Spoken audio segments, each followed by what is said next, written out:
Buenas tardes. Muchas gracias. Hoy estoy acá para decirles que Occidente está en peligro. Está en peligro porque aquellos que supuestamente deben defender los valores de Occidente se encuentran cooptados por una visión del mundo que inexorablemente conduce al socialismo y, en consecuencia, a la pobreza. Lamentablemente, en las últimas décadas, motivados por algunos deseos bienpensantes de querer ayudar al prójimo y otros por el deseo de pertenecer a una casta privilegiada, los principales líderes del mundo occidental han abandonado el modelo de la libertad por distintas versiones de lo que llamamos colectivismo. Nosotros estamos acá para decirles que los experimentos colectivistas nunca son la solución a los problemas que aquejan a los ciudadanos del mundo, sino que, por el contrario, son su causa. Créanme, nadie mejor que nosotros los argentinos para dar testimonios de estas dos cuestiones. Cuando adoptamos el modelo de la libertad, allá por el año 1860, en 35 años nos convertimos en la primer potencia mundial, mientras que cuando abrazamos el colectivismo, a lo largo de los últimos 100 años, vimos cómo nuestros ciudadanos comenzaron a empobrecerse sistemáticamente hasta caer en el puesto número 140 del mundo. Pero antes de poder dar esta discusión, sería importante que primero viéramos los datos que sustentan por qué el capitalismo de libre empresa no solo es un sistema posible para terminar con la pobreza del mundo, sino que es el único sistema moralmente deseable para lograrlo.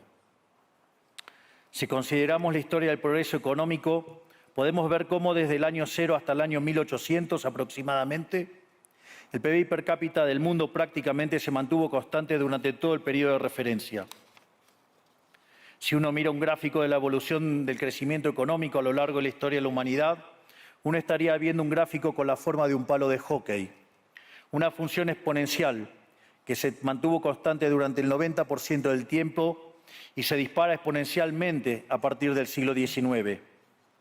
La única excepción a esta historia de estancamiento se dio a finales del siglo XV con el descubrimiento de América. Pero salvando esta excepción, a lo largo de todo el periodo entre el año 0 y el año 1800, el PBI per cápita a nivel global se mantuvo estancado. Ahora bien, no solo que el capitalismo generó una explosión de riqueza desde el momento que se adoptó como sistema económico, sino que, si uno analiza los datos, lo que se observa es que el crecimiento se viene acelerando a lo largo de todo el periodo. Durante todo el periodo comprendido entre el año 0 y el 1800, la tasa de crecimiento del PBI per cápita se mantuvo estable en torno al 0,02% anual, es decir, prácticamente sin crecimiento. A partir del siglo XIX, con la Revolución Industrial, la tasa de crecimiento pasa al 0,66%. A ese ritmo, para duplicar el PBI per cápita, se necesitarían crecer durante 107 años. Ahora bien, si observamos el periodo entre 1900 y 1950, la tasa de crecimiento se acelera al 1,66% anual. Ya no necesitamos 107 años para duplicar el PBI per cápita, sino 66. Y si tomamos el periodo comprendido entre 1950 y el año 2000, vemos que la tasa de crecimiento fue de 2,1% anual, lo que derivaría en que en solo 33 años podríamos duplicar el PBI per cápita del mundo. Esta tendencia, lejos de detenerse, se mantiene viva aún hoy. Si tomamos el periodo entre el año 2000 y el 2023, la tasa de crecimiento volvió a acelerar el 3% anual, lo que implica que podríamos duplicar nuestro PBI per cápita en el mundo en tan solo 23 años.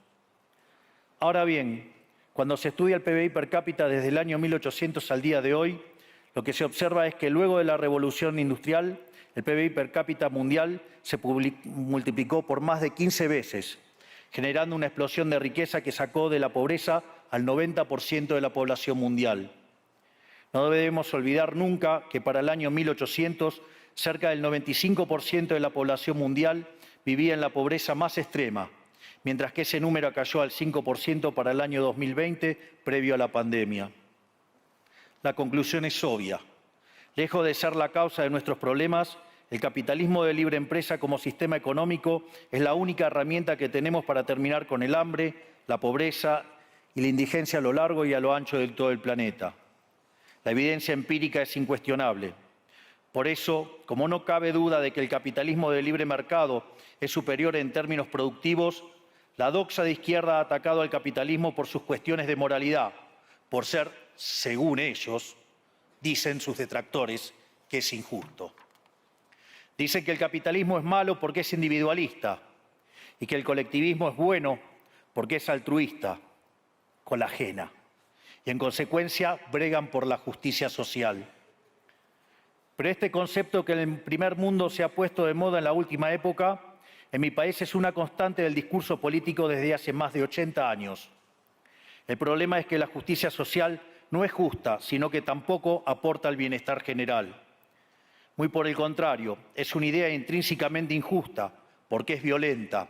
Es injusta porque el Estado se financia a través de impuestos y los impuestos se cobran de manera coactiva. ¿O acaso alguno de nosotros puede decir que paga los impuestos de manera voluntaria?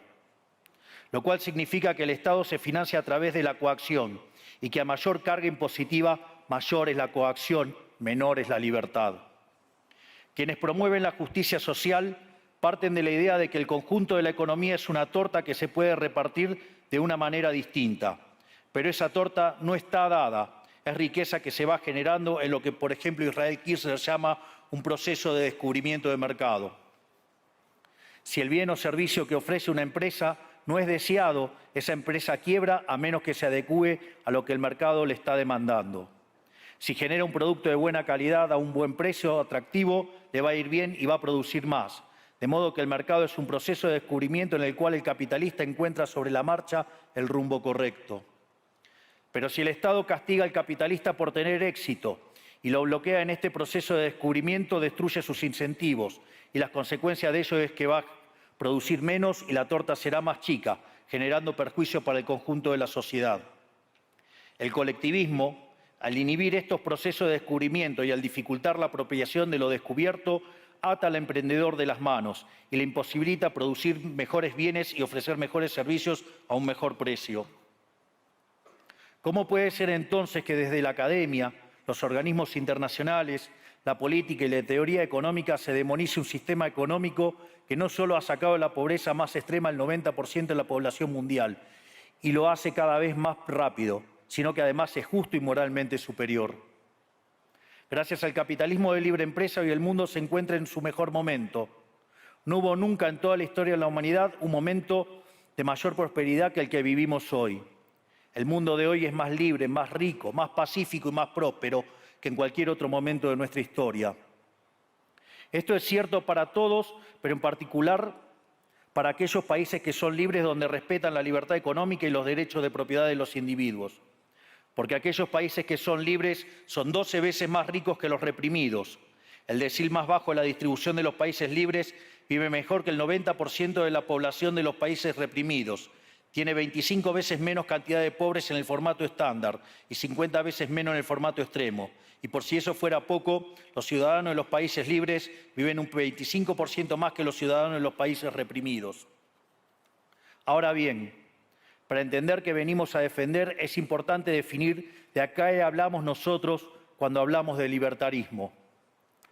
Para definirlo, retomo las palabras del máximo prócer de las ideas de la libertad de Argentina, el profesor Alberto Venegas Lynch, dijo que dice: el libertarismo es el respeto irrestricto del proyecto de vida del prójimo, basado en el principio de no agresión y en defensa del derecho a la vida, a la libertad y a la propiedad, cuyas instituciones fundamentales son la propiedad privada, los mercados libres de intervención estatal, la libre competencia, la división del trabajo y la cooperación social, donde solo se puede ser exitoso sirviendo al prójimo con bienes de mejor calidad a un mejor precio. Dicho de otro modo, el capitalista, el empresario exitoso, es un benefactor social que, lejos de apropiarse de la riqueza ajena, contribuye al bienestar general. En definitiva, un empresario exitoso es un héroe. Este es el modelo que nosotros estamos proponiendo para la Argentina del futuro. Un modelo basado en los principios fundamentales del libertarismo: la defensa de la vida, de la libertad y de la propiedad. Ahora bien, Si el capitalismo de libre empresa y la libertad económica han sido herramientas extraordinarias para terminar con la pobreza en el mundo, y nos encontramos hoy en el mejor momento de la historia de la humanidad, vale la pena preguntarse, ¿por qué digo entonces que Occidente está en peligro? Digo que Occidente está en peligro justamente porque en aquellos países que deberíamos defender los valores del libre mercado, la propiedad privada y las demás instituciones del libertarismo, sectores del establishment político y económico, algunos por errores en su marco teórico y otros por ambición de poder, están socavando los fundamentos del libertarismo, abriéndole las puertas al socialismo y condenándonos potencialmente a la pobreza, a la miseria y el estancamiento. Porque nunca debe olvidarse que el socialismo es siempre y en todo lugar un fenómeno empobrecedor, que fracasó en todos los países que se intentó. Fue un fracaso en lo económico, fue un fracaso en lo social, fue un fracaso en lo cultural y además asesinó a más de 100 millones de seres humanos. El problema esencial de Occidente hoy es que no solo debemos enfrentarnos a quienes, aún luego de la caída del muro y la evidencia empírica abrumadora, siguen bregando por el socialismo empobrecedor, sino también a nuestros propios líderes, pensadores y académicos que, amparados en un marco teórico equivocado, socavan los fundamentos del sistema que nos ha dado la mayor expansión de riqueza y prosperidad de nuestra historia. El marco teórico al que me refiero es el de la teoría económica neoclásica, que diseña un instrumental que, sin quererlo, termina haciendo funcional la intromisión del Estado, el socialismo y la degradación de la sociedad. El problema de los neoclásicos es que, como el modelo del que se enamoraron no mapea contra la realidad, atribuyen el error al supuesto fallo del mercado, en vez de revisar las premisas de su modelo. Sobre pretexto de un supuesto fallo de mercado, se introducen regulaciones que lo único que generan es distorsiones en el sistema de precios que impiden el cálculo económico y, en consecuencia, el ahorro, la inversión y el crecimiento. Este problema radica esencialmente en que ni siquiera los economistas supuestamente libertarios comprenden qué es el mercado, ya que si se comprendiera, se vería rápidamente que es imposible que exista algo así como un fallo de mercado. El mercado no es una mera descripción gráfica de una curva de oferta y otra de demanda en un gráfico. El mercado es un mecanismo de cooperación social donde se intercambian voluntariamente derechos de propiedad. Por lo tanto, dada esta definición, hablar de fallo de mercado es un oxímoron. No existe el fallo de mercados. Si las transacciones son voluntarias, el único contexto en el que puede haber un fallo de mercado es si hay coacción. Y el único con la capacidad de coaccionar de manera generalizada es el Estado, que tiene el monopolio de la violencia. En consecuencia, si alguien considera que hay un fallo de mercado, les recomendaría que revisen si hay intervención estatal en el medio. Y si encuentran que no hay intervención estatal en el medio, les sugiero que hagan de nuevo el análisis porque definitivamente está mal. Los fallos de mercado no existen. Un ejemplo de los supuestos fallos de mercado que describen los neoclásicos son las estructuras concentradas de la economía. Sin embargo, sin funciones que presenten rendimientos crecientes a escala, cuya contrapartida son las estructuras concentradas de la economía, no podríamos explicar el crecimiento económico desde el año 1800 hasta hoy. Fíjense qué interesante. Desde el año 1800 en adelante, con la población multiplicándose más de 8 o 9 veces, el producto per cápita creció más de 15 veces. Es decir, existen rendimientos crecientes. Eso llevó la pobreza extrema del 95% al 5%. Sin embargo, esas presencias de rendimientos crecientes implican estructuras concentradas, lo que se llamaría, por ejemplo, un monopolio.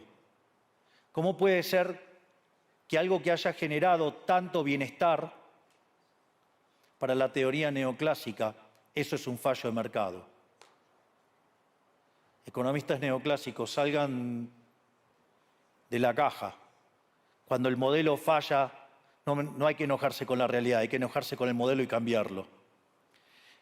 El dilema que enfrenta el modelo neoclásico es que dicen querer perfeccionar el funcionamiento del mercado atacando lo que ellos consideran fallos, pero al hacerlo no solo abren las puertas del socialismo, sino que atentan contra el crecimiento económico. Ejemplo, regular monopolios, destruirle las ganancias y destrozar los rendimientos crecientes, automáticamente destruiría el crecimiento económico. Dicho de otro modo, cada vez que ustedes quieran hacer una corrección de un supuesto fallo de mercado, inexorablemente, por desconocer lo que es el mercado o por haberse enamorado de un modelo fallido, están abriendo las puertas al socialismo y están condenando a la gente a la pobreza. Sin embargo, frente a la demostración teórica de que la intervención del Estado es perjudicial, la evidencia empírica de que fracasó porque no podía ser de otra manera, la solución que propondrán los colectivistas no es mayor libertad, sino que es mayor regulación, generando una espiral descendente de regulaciones hasta que todos seamos más pobres y a la vida de todos nosotros dependa de un burócrata sentado en una oficina de lujo. Dado el estrepitoso fracaso de los modelos colectivistas y los innegables avances del mundo libre, los socialistas se vieron forzados a cambiar su agenda. Dejaron atrás la lucha de clases basada en el sistema económico para reemplazarla por otros supuestos conflictos sociales igual de nocivos para la vida en comunidad y para el crecimiento económico. La primera de estas nuevas batallas fue la pelea ridícula y antinatural entre el hombre y la mujer. El libertarismo ya establece la igualdad entre los sexos. La piedra fundacional de nuestro credo dice que todos los hombres somos creados iguales, que todos tenemos los mismos derechos inalienables otorgados por el Creador, entre los que se encuentran la vida, la libertad y la propiedad. En lo único que devino esta agenda del feminismo radical es en mayor intervención del Estado para entorpecer el proceso económico, darle trabajo a burócratas que no le aportaron nada a la sociedad, sea en formato de ministerios de la mujer o organismos internacionales dedicados a promover esta agenda.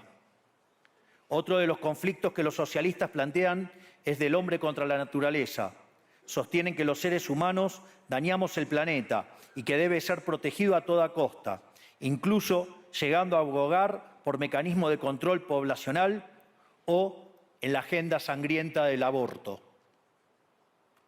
Lamentablemente, estas ideas nocivas han pregnado fuertemente en nuestra sociedad. Los neomarxistas han sabido cooptar el sentido común de Occidente. Lograron esto gracias a la apropiación de los medios de comunicación, de la cultura, de las universidades y sí, también de los organismos internacionales. Este último caso es el más grave, tal vez, porque se trata de instituciones que tienen enorme influencia en las decisiones políticas y económicas de los países que integran esos organismos multilaterales. Por suerte, somos cada vez más los que nos atrevemos a levantar la voz, porque vemos que si no combatimos frontalmente estas ideas, el único destino posible es que cada vez vamos a tener más Estado, más regulación, más socialismo, más pobreza, menos libertad y, en consecuencia, peor nivel de vida. Occidente, lamentablemente, ya comenzó a transitar este camino. Sé que a muchos les puede sonar ridículo plantear que Occidente se ha volcado al socialismo, pero solo es ridículo en la medida que uno se restringe a la definición económica tradicional del socialismo, que establece que es un sistema económico donde el Estado es el dueño de los medios de producción. Esta definición debería ser, desde mi punto de vista, actualizada a las circunstancias presentes. Hoy los Estados no necesitan controlar directamente los medios de producción para controlar cada aspecto de la vida de los individuos. Con herramientas como la emisión monetaria, el endeudamiento, los subsidios, el control de la tasa de interés, los controles de precios y las regulaciones para corregir los supuestos fallos de mercado, pueden controlar los destinos de millones de seres humanos. Así es como llegamos al punto en el que, con distintos nombres o formas, buenas partes de las ofertas políticas generalmente aceptadas en la mayoría de los países de Occidente son variantes colectivistas. Ya sea que se declamen abiertamente comunistas, fascistas, nazis, socialistas, socialdemócratas, nacionalsocialistas, demócratas cristianos, keynesianos, neokeynesianos, progresistas, populistas, nacionalistas o globalistas. En el fondo, no hay diferencias sustantivas. Todos sostienen que el Estado debe dirigir todos los aspectos de la vida de los individuos. Todas definen un modelo contrario al que llevó a la humanidad al progreso más espectacular de su historia. Nosotros venimos hoy aquí a invitar a los demás países de Occidente a que retomemos el camino de la prosperidad. La libertad económica, el gobierno limitado y el respeto irrestricto de la propiedad privada son elementos esenciales para el crecimiento económico. Este fenómeno de empobrecimiento que produce el colectivismo no es una fantasía, ni tampoco fatalismo. Es una realidad que los argentinos conocemos muy bien desde hace por lo menos 100 años. Porque ya lo vivimos, ya pasamos por esto, porque como dije antes, desde que decidimos abandonar el modelo de la libertad que nos había hecho ricos, estamos atrapados en una espiral descendente donde cada día somos más pobres. Esto es, ya lo vivimos nosotros y estamos acá para alertarlos acerca de lo que puede pasar si los países de Occidente, que se hicieron ricos con el modelo de la libertad, continúan por este camino de servidumbre. El caso argentino es la demostración empírica de que no importa cuán rico seas, cuántos recursos naturales tengas, no importa cuán capacitada esté la población, ni cuán educada sea, ni cuántos lingotes de oro haya en las arcas del Banco Central. Si se adoptan medidas que entorpecen el libre funcionamiento de los mercados, la libre competencia, los sistemas de precios libres, si se entorpece el comercio, si se atenta contra la propiedad privada, el único destino posible es la pobreza. Por lo tanto, para finalizar, quiero darles un mensaje a todos los empresarios aquí presentes y a los que no están, pero nos están siguiendo desde todas partes del planeta. No se dejen amedrentar ni por la casta política ni por los parásitos que viven del Estado. No se entreguen a una clase política que lo único que quiere es perpetuarse en el poder y mantener sus privilegios. Ustedes son benefactores sociales, ustedes son héroes, ustedes son los creadores del periodo de prosperidad más extraordinario que jamás hayamos vivido. Que nadie les diga que su ambición es inmoral. Si ustedes ganan dinero es porque ofrecen un mejor producto a un mejor precio, contribuyendo de esa manera al bienestar general. No cedan al avance del Estado. El Estado no es la solución, el Estado es el problema mismo. Ustedes son los verdaderos protagonistas de esta historia y sepan que a partir de hoy cuentan con Argentina como un aliado incondicional. Muchísimas gracias y ¡viva la libertad, carajo!